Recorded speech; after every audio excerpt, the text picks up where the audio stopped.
You know better. You know. Okay, Oh, it's really bad.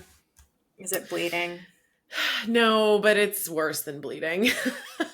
What is worse than bleeding? I'm sorry. Hi everyone. Welcome back to It's Cool Us Too. I just deflected Nicole's question about my nail Massively. biting. Yeah, guys, I have a nail biting problem. If you know me, then you know that I have a nail biting problem. But it got really bad today. I accidentally, okay, any nail biters out there? You know when you accidentally bite a little too far?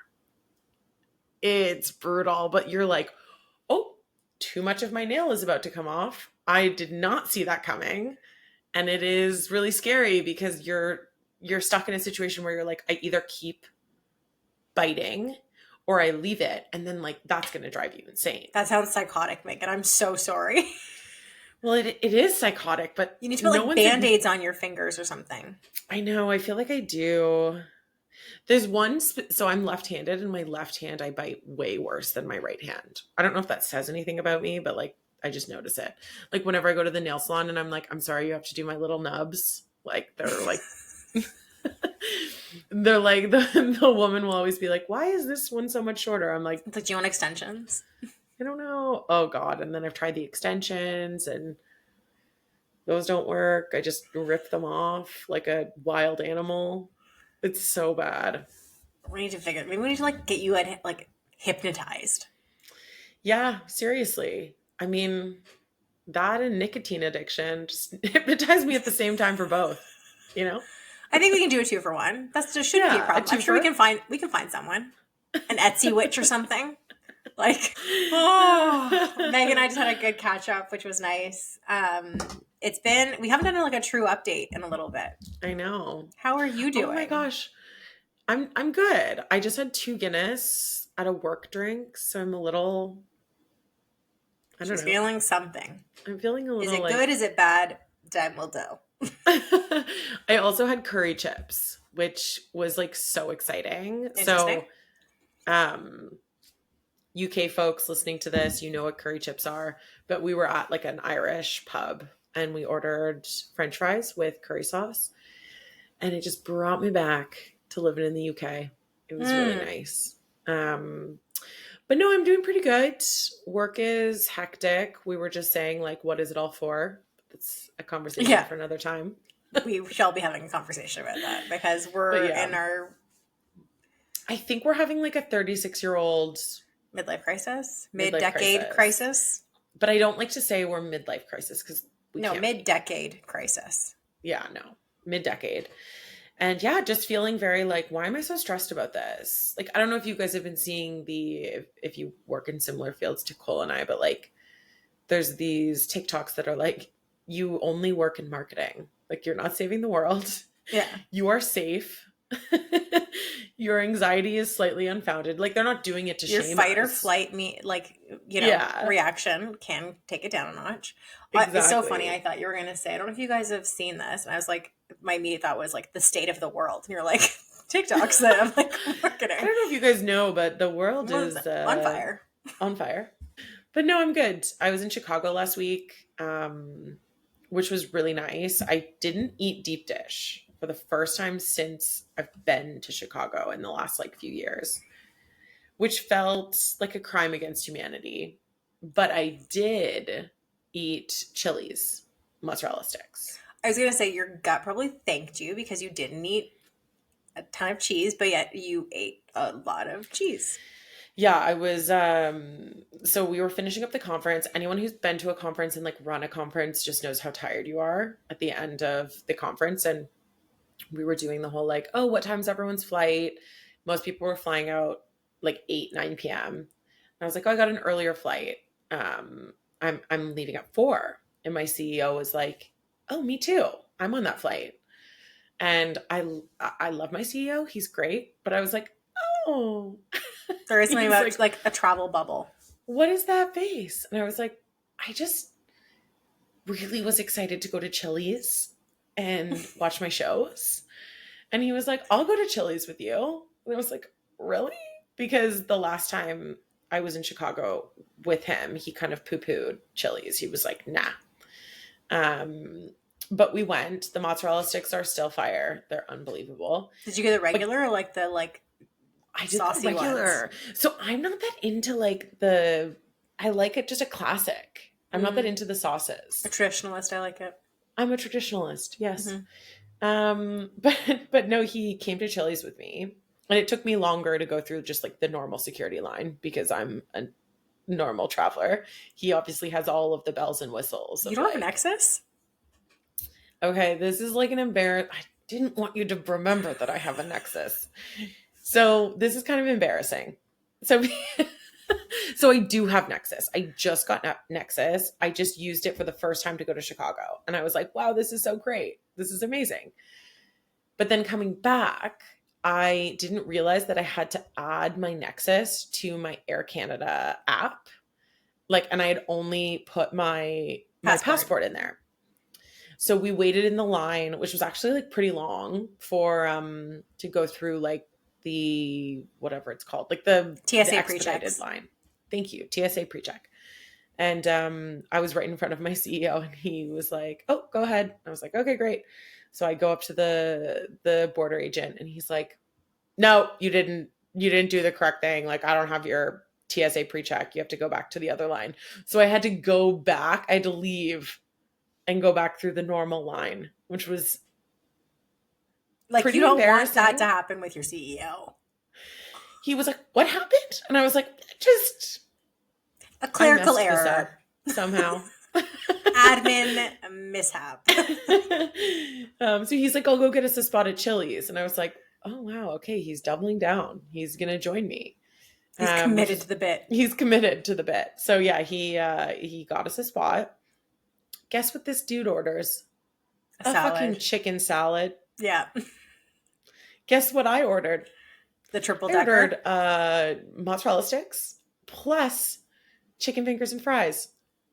And at the airport Chili's, I don't think that this is true of other Chili's, but at the airport Chili's, you order on an app. So both of us just like, it all goes on one bill, but like we just like both ordered our own thing. So I didn't know what he was ordering and he didn't know what I was ordering.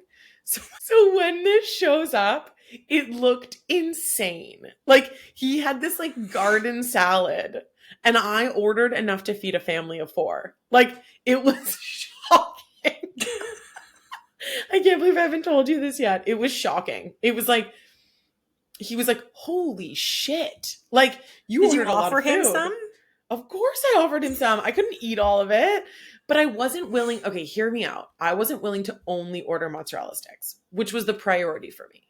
That was definitely it would have been better if you were with someone you knew and you could have split the mozzarella sticks. Yeah. What am I going to eat? 4 blocks of mozzarella? Like I can't. I'll be sick in my seat on the plane. Like I can't. So I was like, okay, well, there's no smaller order because you're in America.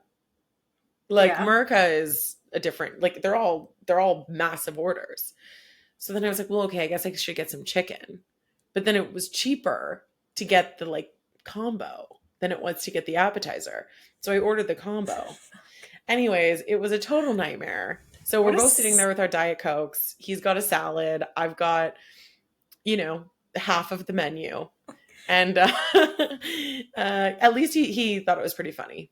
But what a series of unfortunate events to take place with your CEO. Yeah, it was pretty wild. And then, of course, he was flying first class, like he was flying business. So I was he was getting a full meal on the flight anyways, which is why he ordered a garden salad. So you know what? His judgment can come down a notch. I was like, okay, bye. Wild. Anyways, that's really my only life update. Everything else, Nicole's coming this weekend, which is really exciting. We've got reservations at what looks to be a fun French bistro. Cute restaurant, I've never been. Yeah. Yeah. I'm driving down with my sister. Have a little road trip, which would be nice. That'll be really nice. Yeah. I think we'll come see you in the afternoon kind of thing when we get there and all that fun stuff. But yeah. How are you doing? I feel like a human being again for the first time in like a month. Yeah. Between being so sick and then I was traveling and then I feel like I had a week to like get my shit together. This is my first week where I'm like, oh, I have energy again. Like I went to the gym this morning, Megan. Who am I? I know. That's so good. I wish I had gone to the gym. It's been a few weeks. So I think I was due. But yeah, no, I'm good. I'm planning my sister's baby shower right now. I was saying to Meg before this, I went out last night. My girlfriends here really were adamant to celebrate our 100th episode with me. Sweet. Yeah, and we all went to dinner at this like just normal place we would go to, but it's like such a good staple for us. Like we love it. And they got me like a really pretty bottle of gin because they know I'm a gin drinker. None of them can stomach gin, but they met me where I am. And they bought me tulips, and it was just really nice. I was saying to Meg, like they were being really intentional too about like the questions they were asking, and were bringing up things they had heard in episodes, and it just made me feel so loved. Like I sent them a message after, and I was a little tipsy when I got home last night, but I was just like, I couldn't stop smiling when I got home because I was like, this is not something that like traditionally people go through and experience, and it's a very weird random thing, and the fact that they made such a big deal about it really just, I don't know, it's made me really happy. So yeah. I mean, I think it's amazing. I think it's an accomplishment that sits outside of the classic accomplishments that we've talked about this on the podcast before, but that you typically get recognized for. So I think it's really great. And I think it's especially really great because your friends are women that are going through motherhood and what it looks like to be a mom. And that's something that we haven't experienced yet. And I think it's cool that they're recognizing that this thing that we is devote like my baby. A lot of our time to is kind of our baby. So yeah, it's very cool. Anyways, I just wanted to mention that because it made me feel very, very happy. Things that don't make me feel happy these days, though, dating. Ooh, you're about How'd to you like transition. that? I loved it. I was saying to Meg, I don't know what was happening. I had like a weird stream of consciousness. Like the notes app was noting like a week and a half ago. And one of the things I wrote down, I have to open my note exactly, is basically that rom-coms, sorry for my language, fucked us. And I'm feeling a little disenfranchised with dating. And I think part of it is, a number of not so lovely experiences as of late. And I think at my core and at your core, I'm a romantic.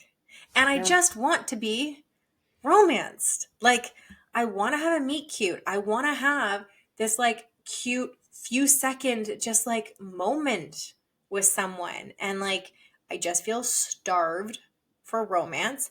And frankly, I blame 90s and 2000s rom-coms. And okay, first of all, I love the way you've positioned that because you are not suggesting like I am feeling starved because I want to be in a long-term relationship, which like no, lots of us want that. Yeah. But really what you're saying is I feel starved because I just want moments of romance, or I want some semblance of romance. It doesn't have to be like my knight in shining armor who's coming and it's going to be my one true love. It's just like, where is romance gone?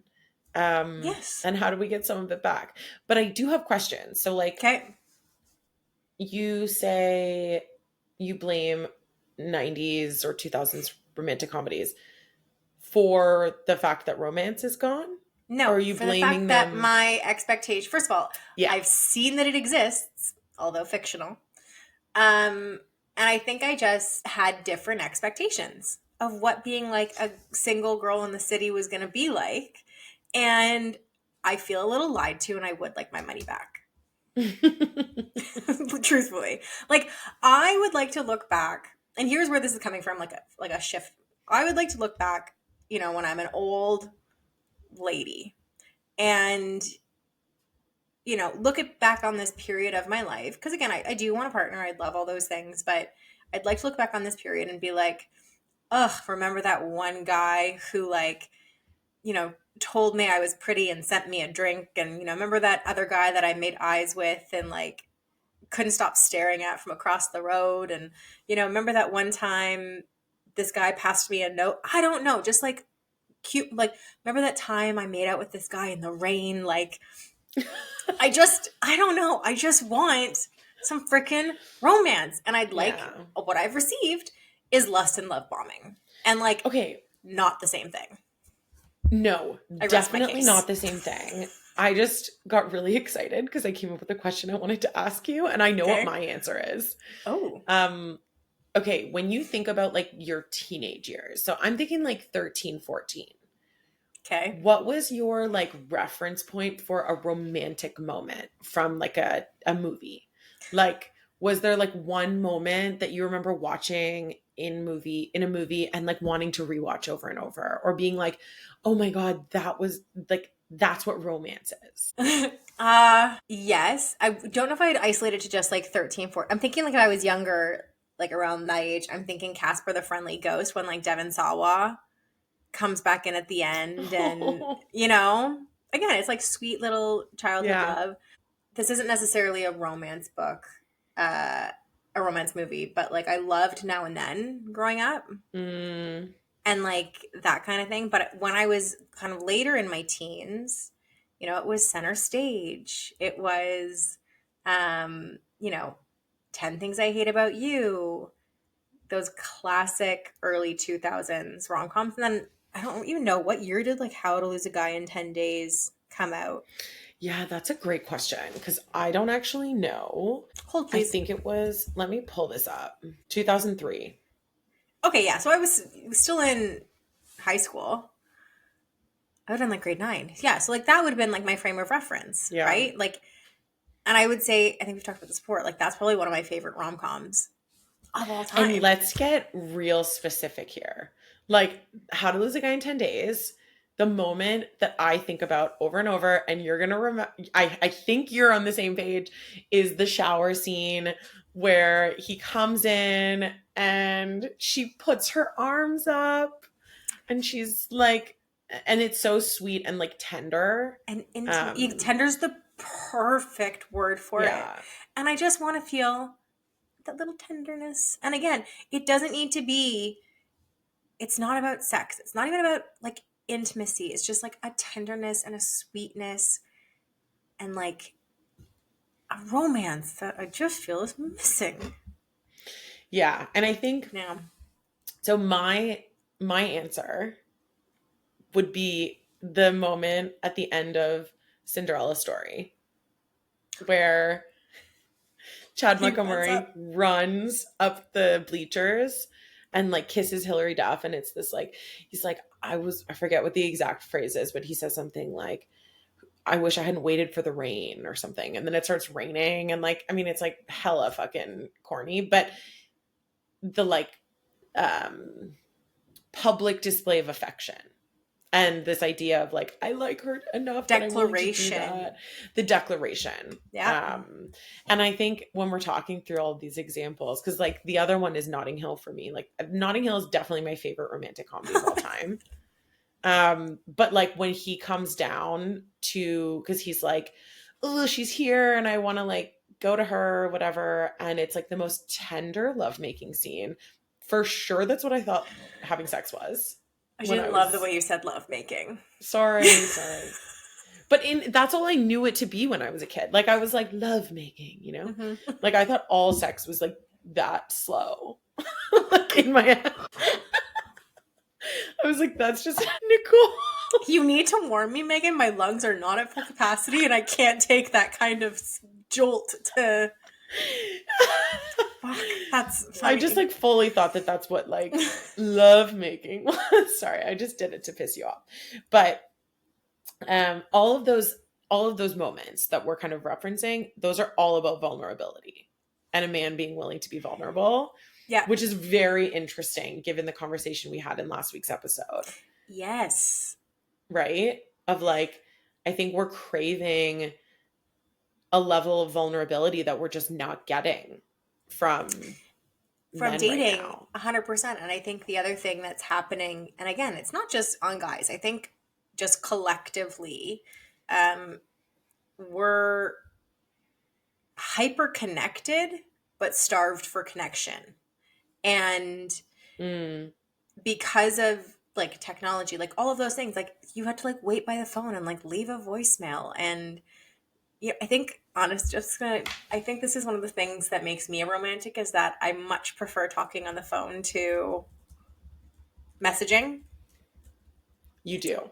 Like that's very romantic to me, is like someone calling you and not texting all the time and all of that. And um where I think we've kind of gone wrong for honestly is the dating apps, because they've just created, first of all, so much choice that it's almost paralyzing, but also we've created a world where you can like get a date on command.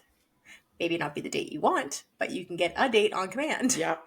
And that has taken the kind of like romance of it and the meet cute. Like, when was the last time, I'm going to put to you, and again, like if you say nothing, I'll do that. But like, there's moments here or there where, when was the last time you had an interaction with a guy that didn't result necessarily into anything, but made you feel something?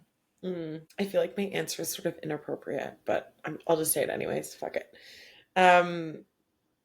There's like been no funny business with this person, but I met a guy at work who's married. Like there's like, I want to preface this by saying there's been no flirting on his part or anything like that. Like, Yeah. it's not anything, nothing has transpired, but the way he talks about his wife and the way that he is, I was just like, you're a fucking man.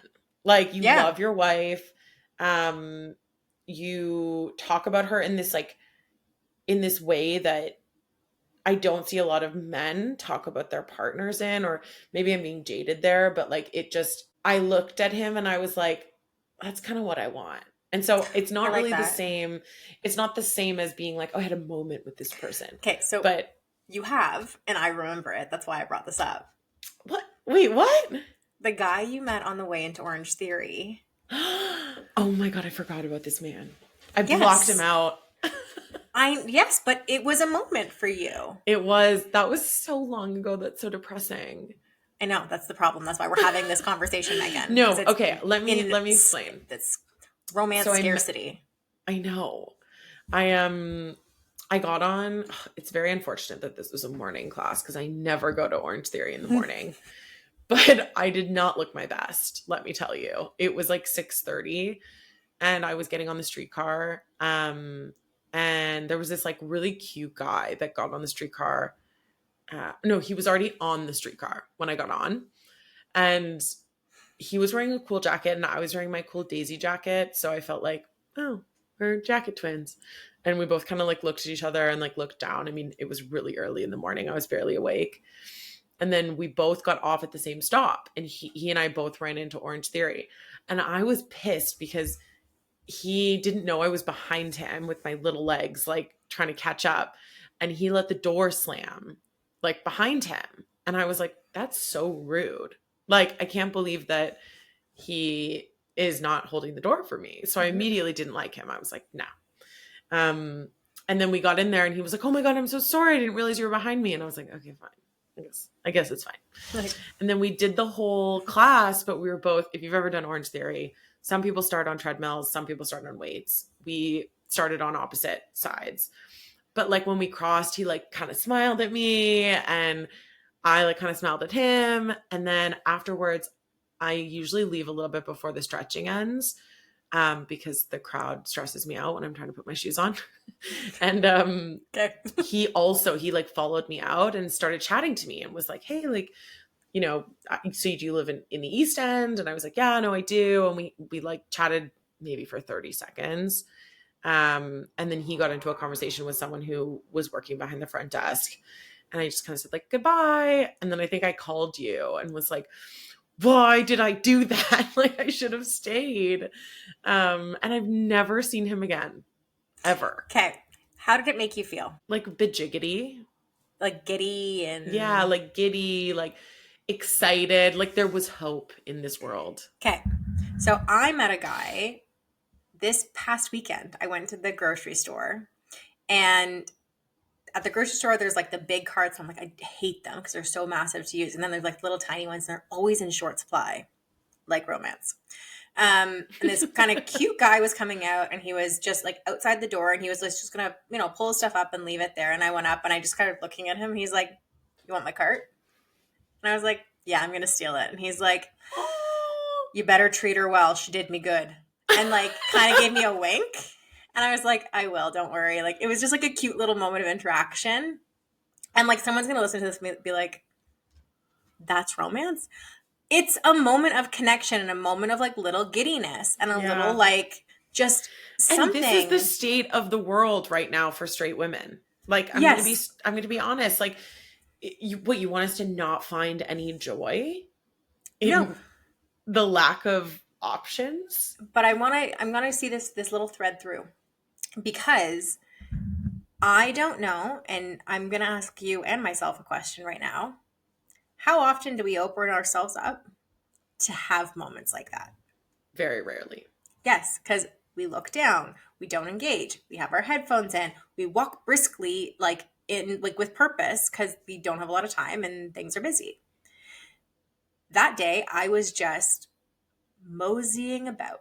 I flitted from shop to shop. I was in a good mood. Wasn't in a rush to get home.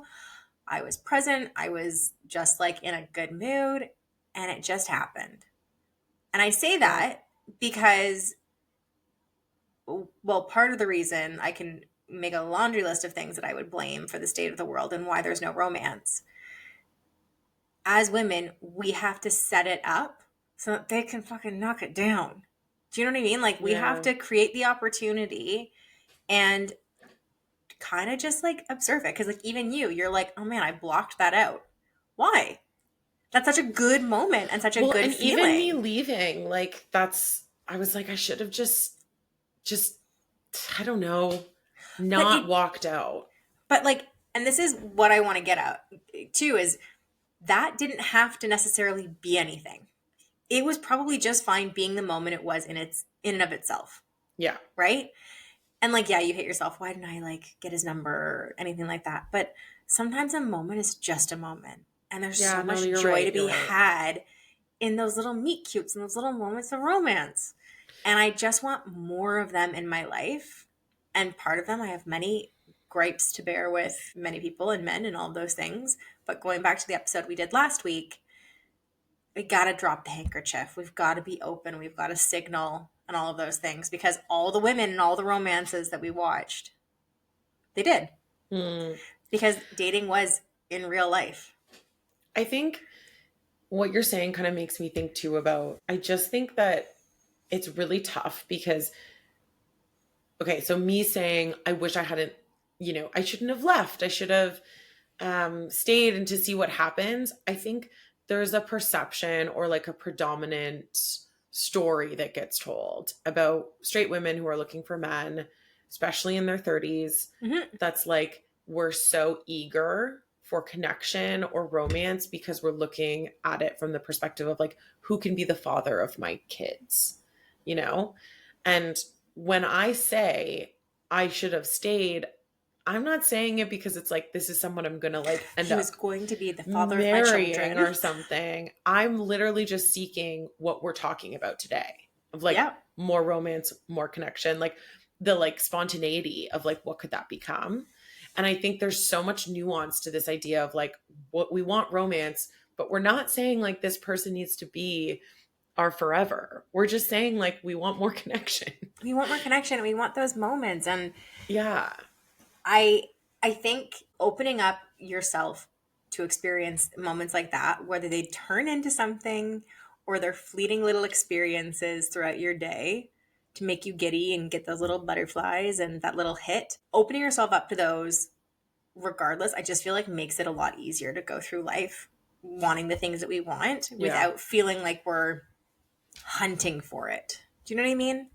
And I think on the downside of where romance movies kind of screwed us is all of the main characters were like 25 and that was it. So I think on the flip side, we're like, wait, but like Andy was like 25 and, you know, got her Dude, Ben and all of those things.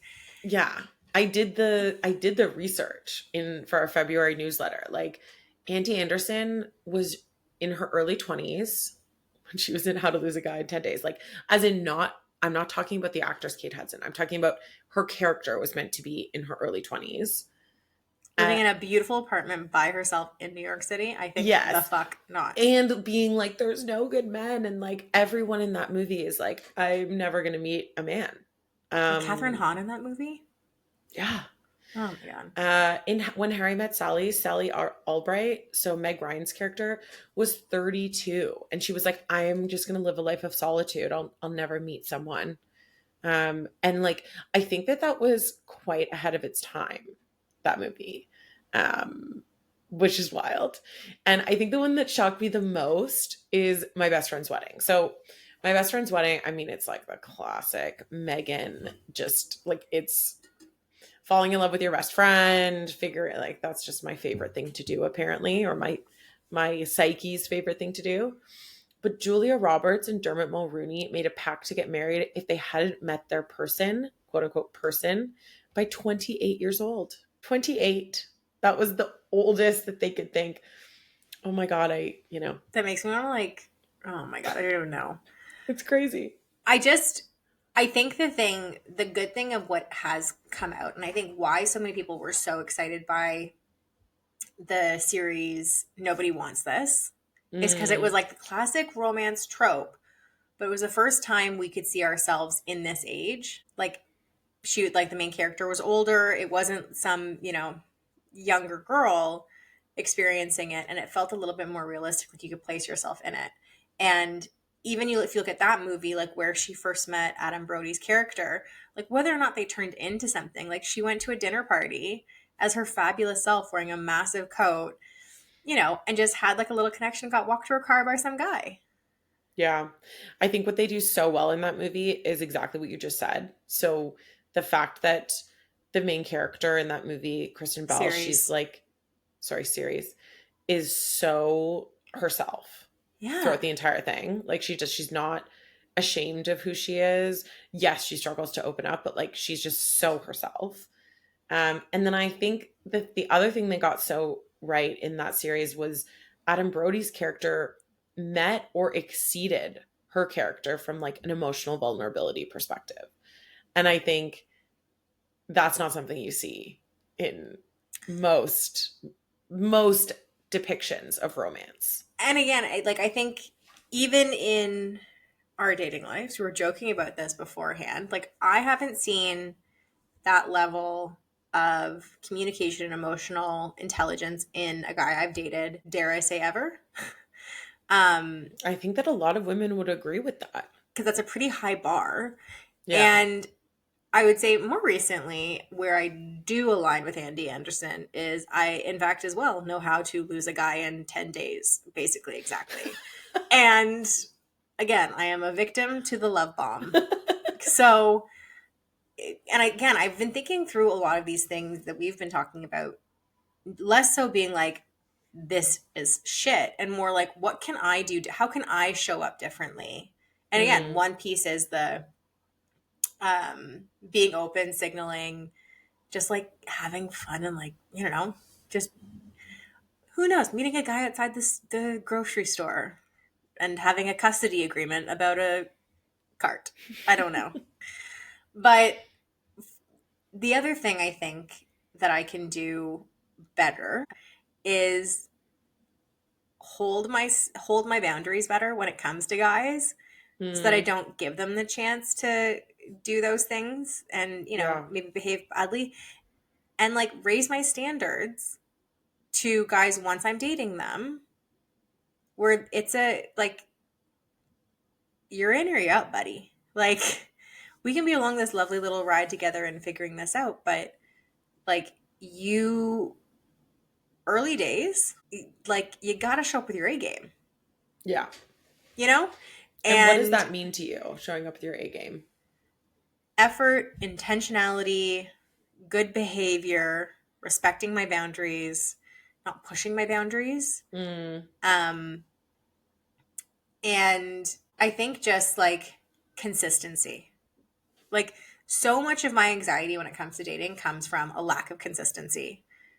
Because then like things happen, you're like, "Ugh, I feel that and that. Oh, I don't like that. I don't like that feeling like of them pulling back or something's being Yeah. off." And my intuition, unfortunately, never wrong.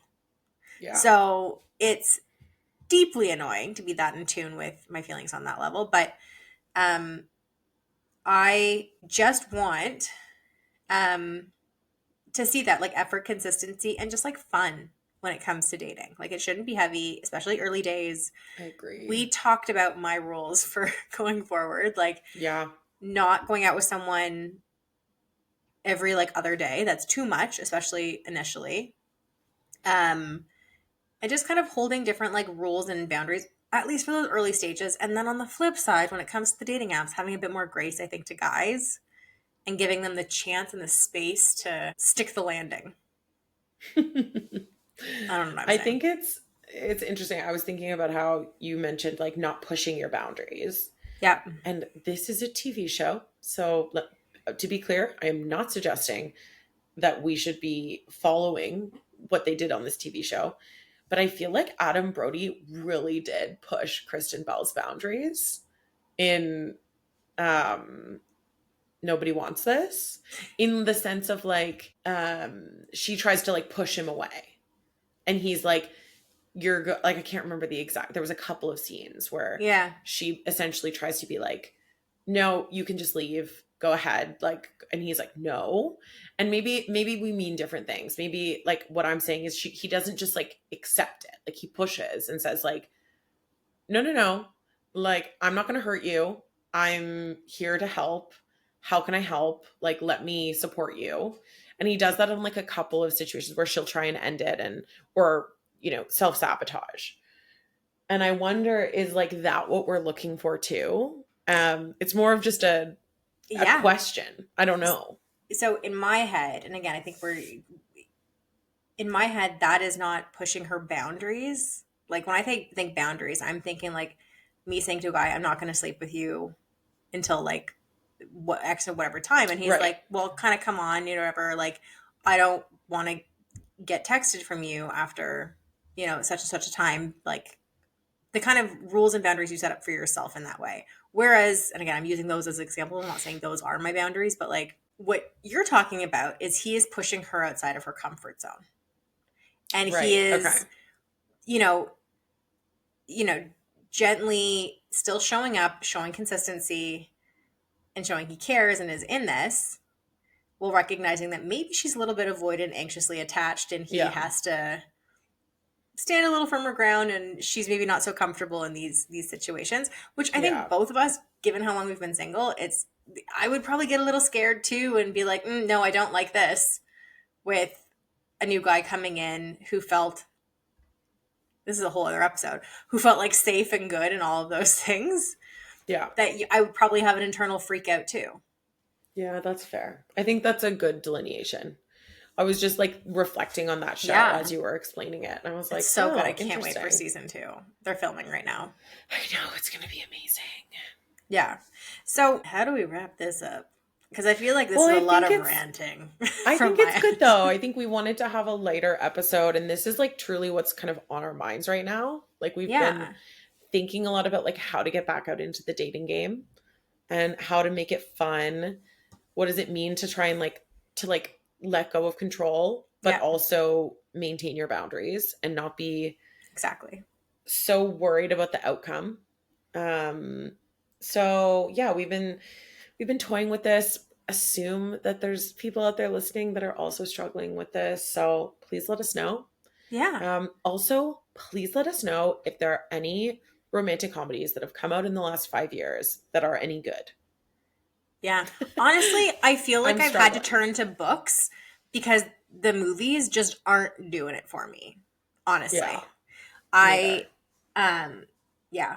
And I think I'd want to know too from like our listeners, married, attached, single, or otherwise, is there something you do to find romance? Mm, Like true romance, and like open yourself up to those kind of cute little moments of connection. Like my mom she may kill me and I may have to take this out. Like, was out one day and this like man approached her at a store and just like complimented her and told her she looked beautiful. This like Your in mom Shoppers. is hot as fuck. Like she's such like a reserved. I know, she's so like, sweet. She's just, that's not her. She's very reserved, very like to herself, and she's beautiful. And it just kind of like startled. I was like, that's such a lovely moment. Like, he didn't want anything I'm so from happy you. Someone did that. He didn't want anything from you. He wasn't trying to like hit on her. Hit on you. He just like wanted you to know that you were beautiful. And like that is such a lovely. We need to collectively be doing more to like compliment each other and just be. Yeah, like everyone. You know, everyone. Like not even romantically, platonically.